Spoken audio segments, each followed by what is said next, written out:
Assalamu alaikum. My name is Aisha Zawahir. I'm pursuing my Islamic studies. I'm a freelance writer. I did my Islamic studies in the Madras University. I have a question regarding this women in Jannah. I have come across women scholars stating that this word does not refer to women actually. What do you have to say about this as an Islamic scholar?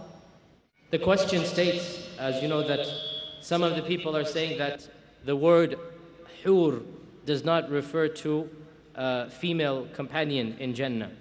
And this is the belief of some of the, what we call the modernists or progressives, some of the people who are, to be honest, so embarrassed by their religion that they want to change it and they want to make it in a way that they think it will be acceptable in the West or in other places.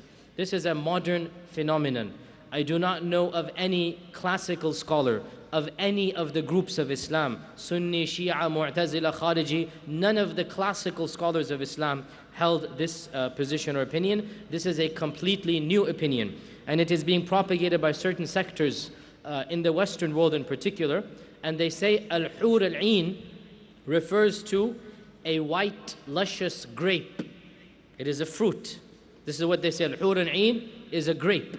It is not a female companion.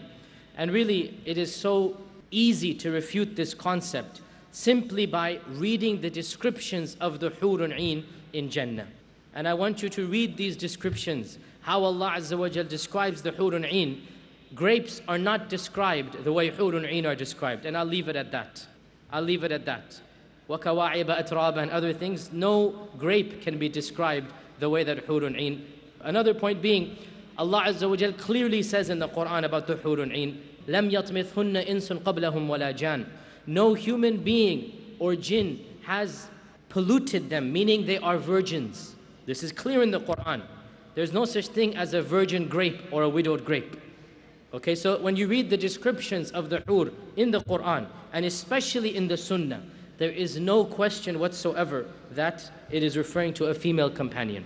Where they get this from, they get it from the fact that there is a word in another language called Syriac, where hur, if you mispronounce it and you add another mark to it, it becomes something like a grape in that language. And they say this is something from Syriac language. But if I speak to you in Urdu and you try to understand in English, that's a problem. The Quran is in Arabic, and for them to assume it is in the Syriac language, it's a problem.